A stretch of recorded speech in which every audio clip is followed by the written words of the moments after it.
Iya, kembali lagi bersama kami. Langsung lagi, aku mau tanya lagi nih sama Dokter Tami. Yang Mbak Mia juga nanti akan menjelaskan. Ini mengenai sambungan tadi, inisiasi menyusu dini. Manfaatnya banyak banget. Mungkin bisa dijelaskan lagi, Dok?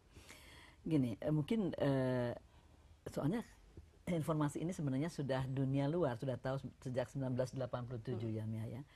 Kita sendiri, saya dan teman-teman di Indonesia ini baru betul-betul seperti terpukul waktu membaca hasil penelitian dari seorang dokter, sekelompok para ahli dari Inggris dipimpin oleh Dr. Karen Edmond yang dikerjakan di Ghana tahunnya 30 Maret 2006. Dan beliau meneliti 10.947 bayi, sangat-sangat besar selama setahun penuh. Ternyata bayi kalau begitu lahir dikeringkan, bukan dibersihkan, dikeringkan, tali pusat dipotong, diletakkan di dadanya skin to skin kontak, itu akan menurunkan 22% kematian bayi di bawah 28 hari. Itu yang membuat kita agak kaget bahwa kita kira inisiasi dini ini hanya membuat anak lebih pandai menyusui, tapi tidak. Ternyata kematian 1/4 dari kematian bayi di bawah 28 hari ini dapat kita selamatkan kalau kita meletakkan saja skin to skin kontak dan biarkan selama 1 jam, at least paling tidak 1 jam. Kenapa harus 1 jam, Dok? Kalau misalnya, apakah bayi tidak langsung mengkonsumsi karena masih mencari itu, nanti dia akan tetap kuat? Dua hal yang hal pertama yang penting, kita tidak pernah sadar bahwa dada seorang ibu yang melahirkan, dadanya ini 1 derajat lebih panas dari ibu-ibu yang tidak melahirkan. Tetapi kalau bayi yang diletakkan di dada ibunya dengan skin to skin kontak ini kedinginan, dada ibu ini otomatis akan naik 2 derajat Celcius. Nah Mbak Mia, hal-hal seperti yang Dokter Tami jelaskan tadi, inisiasi dini, itu memang turut disosialisasikan juga, karena kan sebenarnya bukan hanya peranan dari ibu saja, tapi dokter anak atau dokter kandungan juga ikut berperan ya, Dok? Bidan. Itu gimana Mbak Mia? Betul, justru itu yang memang salah satu yang kita sosialisasikan, yaitu IMD, inisiasi menyusu dini. Dan dari AIMI kita mensosialisasikan kepada para ibu-ibu atau bapak-bapak, jadi kepada para calon orang tua. Bapak juga berperan. Para konsumen, karena bisa dibilang kita lembaga mewakili konsumen ya, dalam hal ini adalah user ya. Ya, para usernya. Dan memang yang kita selalu tekankan adalah para calon orang tua ini untuk selalu shopping. Jadi cari tenaga kesehatan yang sudah mengerti IMD dan yang mau melakukan IMD. Cari tempat melahirkan yang juga sudah mau melakukan IMD. Karena mungkin saat ini sosialisasinya belum merata dan belum serentak semua ya, dokter ya. Tapi di Jakarta ini kita bersyukur, alhamdulillah puji Tuhan kalau orang Carlos bilang, bahwa tanggal 23 Januari kemarin di depan Pak Fauzi Bowo dan Ibu Tati Fauzi Bowo, 1.001 ibu hamil berikrar untuk mencari tenaga kesehatan dan pelayanan kesehatan yang mau melakukan inisiasi menyusu dini.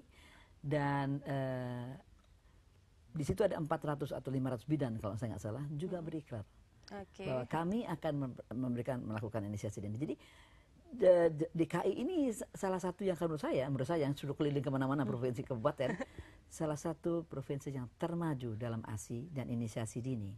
Karena setahu saya juga Ibu Tati Fauzi Bowo sedang juga berkeliling ke Jakarta Utara, Jakarta Selatan, Jakarta Barat, Jakarta Timur, dan Jakarta Tengah untuk mensosialisasikan inisiasi menyusu dini dan ASI eksklusif pada daerah itu. Dan dengan kalau misalnya program ini jadi dijalankan, sudah dijamin ya, Dokter Tami ya, minimal di Jakarta anak-anak akan semakin pintar, semakin lebih tidak melakukan hal-hal yang negatif lagi nih, hal-hal lebih positif lagi. Tapi ini mengenai ibu yang tidak menyusui lagi.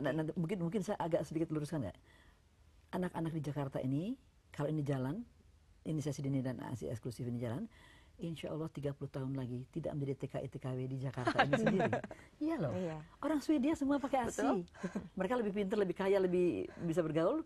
Kalau anak-anak kita, anak kalian, cucu saya nggak dipakai ASI di Jakarta ini kan kedesak globalisasi. Iya, benar sekali. Ini di Jakarta, bicara mengenai di Jakarta kan banyak sekali ya Mbak Mia, ibu-ibu bekerja, mungkin Mbak Mia juga bekerja. Tapi kalau kita lihat kecenderungannya, ibu-ibu kalau sudah bekerja dengan alasan bekerja, malas menyusui. Itu gimana sih Mbak Mia?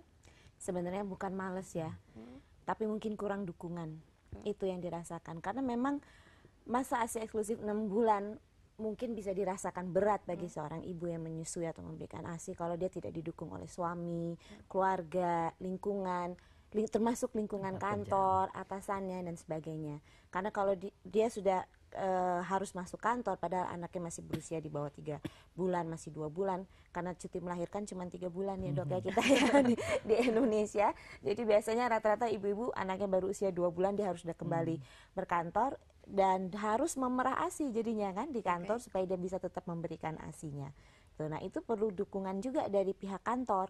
Apakah menyediakan tempat yang layak untuk memerah ASI, memberikan kesempatan waktu-waktu ibu untuk ngambil waktu istirahat untuk memerah ASI dan sebagainya. Jadi kalau memang tidak didukung secara simultan sekaligus oleh berbagai pihak ini, memang jadi ada kecenderungan bahwa ibunya bisa terganggu. Iya. Oke, tapi kan ada juga Mbak Mia kalau kita lihat kenyataannya pengaruh mungkin seorang wanita bekerja sebagai public figure misalkan harus tampil cantik sempurna di depan orang. Dia nggak mau gendut nih, jadi dia berhenti menyusui. Itu gimana? Waduh. Kayaknya justru sebalik ya dok ya. Seharusnya ya orang menyusui itu menjadi lebih cepat kurus. Oke. Mantu saya sama yang ngomong langsung, kalau nggak salah Alia Rohalia ya. Iya. Mantu saya aja ya, dia 10 kilo turun ya. Waktu 4 bulan dia menyusui anaknya, cepat sekali. Kenapa teorinya? Karena kalau kita hamil, mau tidak mau badan akan menyimpan lemak-lemak untuk bahan ASI. Kalau ada waktu dia melahirkan tidak digunakan bahan itu, lebih susah loh. Untuk mencerna. Tapi kalau dia kasih ASI, bahan-bahan itu akan lemak-lemak yang terkumpul itu akan lebih cepat dibakar dan digunakan untuk ASI gitu loh. Oke, berarti kalau gitu sebenarnya ASI itu manfaatnya banyak sekali, bukan hanya buat anaknya atau bayinya, buat ibunya juga menjadi diet alami ya dokter ya. Oke, kita masih punya satu segmen untuk melanjutkan perbincangan ini. Jangan kemana-mana aja audiens, kami segera kembali setelah jeda komersial berikut ini.